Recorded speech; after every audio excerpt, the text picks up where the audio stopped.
I've spoken here before, obviously, so I'm going to skip the kind of the overview of the assessor's office. I'm going to answer some questions that I get from folks that kind of on some issues that we misunderstood. I'm going to talk about what we call Prop 8s, those properties that where the market values drop below the assessed value. We're going to see about 26,000 of those this year, somewhere in that area, residential property. So we recognize and understand what's going on in the marketplace. We don't do it oftentimes as fast as you folks do. But at any rate, I get asked this question a lot. Why is the assessor elected anyway? You know, I'm a manager. I've been a mayor and a council member, and that's a totally different life. But I kind of manage a small part, important part for sure, but a small part of the county office. Well, the assessor is elected for one reason and one reason only that I can figure out. When I ran for it, I wasn't sure why the assessor was elected anyway.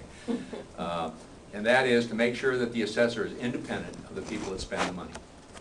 If I worked for the county executive or worked for the board of supervisors, there'd be more than the subtle pressure that exists today regarding assessed value. So that's an important thing to know.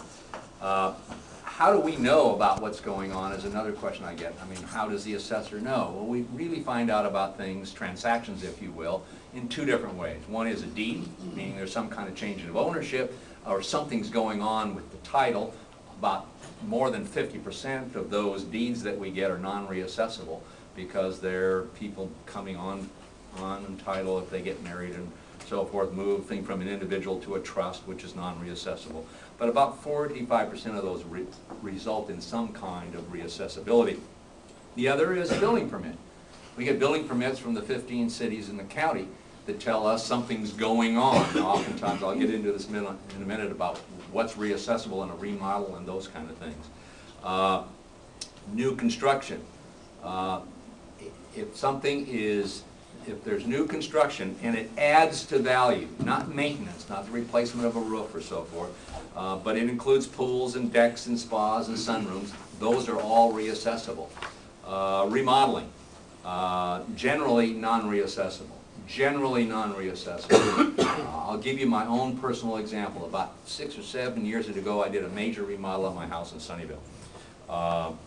Gutted the kitchen, all new appliances, all new granite tops, flooring, crown molding, baseboards, all new windows in the house, master bath completely redone, again granite and on tile and all that kind of stuff. I added 500 square feet, so that was reassessable. What's reassessable? The fair market value of the square footage per square foot of what you add will be added to your existing assessment.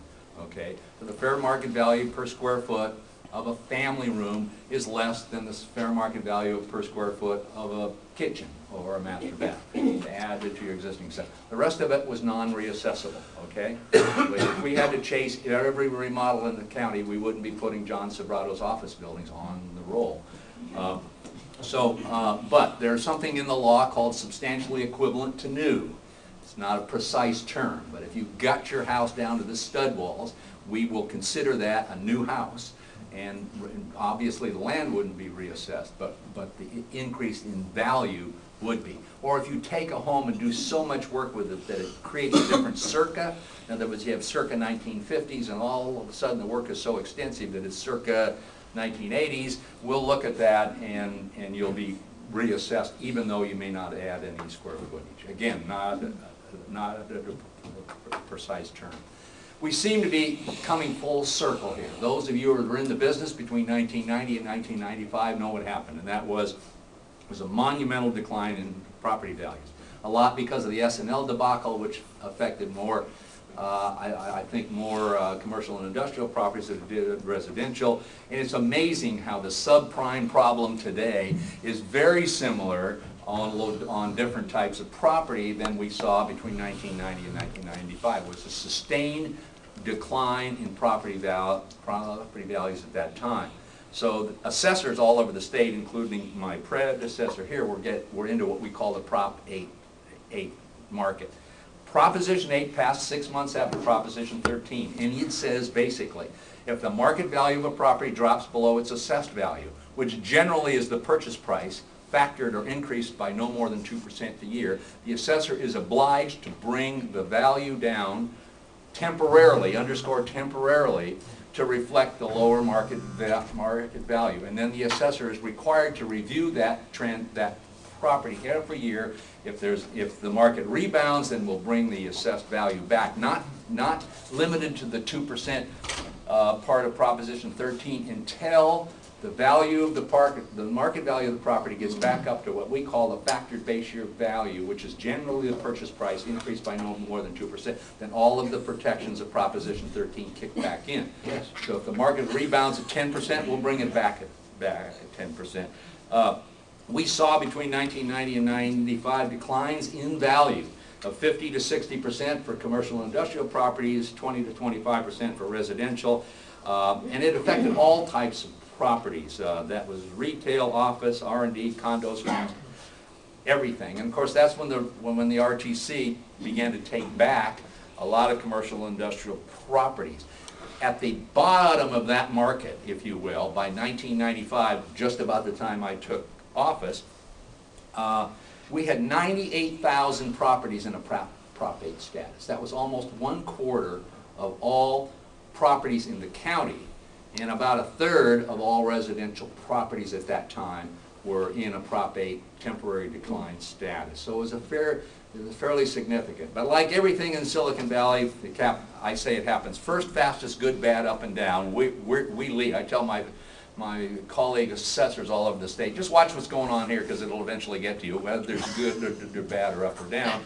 And that's pretty much true. It turned around in 1996 almost on a dime, and it was up and to the right from that time on through the dot-com boom. And then, of course, those are really giddy days, if you remember. Netscape, Yahoo, eBay, all had their initial IPOs. The New York Stock Exchange broke 10,000. NASDAQ had a similar increase, and so we began at that point in time to restore the values on all those 98,000 Prop 8s that we had during that time frame, and we were bringing, in some cases, properties back at 10, 12, 15% a year to recapture, if you will, the lost value reflective of the market. 2002, roughly, we started it back down again, the dot-com bust in this area. Office lease rates dropped about 58% during that time frame. We had depending upon which commercial industrial broker you listened to or talked to, we had between 40 and 60 million square feet of vacant industrial and commercial space in the valley. Now, to be sure, let me just tell you, when I took office on January 1st, 1995, the first roll I closed, we closed the roll every July 1st of every year. That's my constitutional responsibility. We had our total assessed value of all real and business personal property was $115 billion. The roll I closed last July of 2007, the total assessed value of all real and business personal property was $293 billion. So you can see what's happened in the valley. You know, we have our ups and downs, but generally it moves up. A lot of that, of course, is new construction. It's not necessarily transactions on existing properties. Technology, strangely enough, I believe, has contributed to the downturn after 2002. One of the reasons is increased productivity. We are probably the most productive area on the planet. And increased productivity, of course, means there's less demand for space, but particularly commercial and industrial space. Companies like Walmart, Dell, computers, and so forth, you know, if you order a Dell computer, it's not manufactured until the order is placed in most cases. Walmart, the stuff goes directly from the manufacturers to the shelves of the store. There's no warehousing done. So the amount of warehousing space in this county has dropped dramatically over the last 10 years or so. Outsourcing, of course, has also contributed to the downturn.